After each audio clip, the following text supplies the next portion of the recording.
دا ماشومان مه رټئ ښه دا ماشومان په څپېړو مه وهئ ښه دا ماشومان ځغلوئ مخه دا ځان نه تروئ مخه دا ماشومان وایي زه چې ورغلم نو زه وړه ومه نو ما د نبی علیه السلام د دې مهر نبوت سره داسې لبې شروع کړې اوس هغې مهر نبوت کوم ځای پېژنه چې مهر نبوت څه ته وایي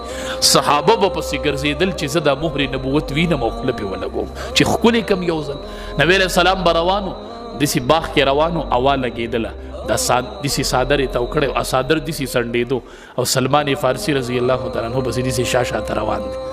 وایي چې دا څادر ښه اوچت شي چې زه دا مهر نبوت وینم نورې نښې مې لیدي دي خو اخیری نښه دا د ایمان پرې راوړمه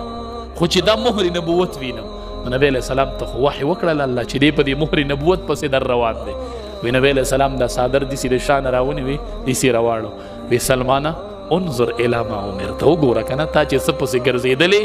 تا ته یې څه ویلي و هغې ته وګوره هو وی ور منډې مې کړې مهر نبوت ته ښکل کو ایمان مې پرې راوړو پکه نو ام خالد رضی الله تعالی عنها فرمایي وی زه وړه وم نو ما د مهر نبوت سره لبې شروع کړې چې پلار مې ورټلم چې ته خبرې ته دا پېژنې دا مهر نبوت ته پېژنې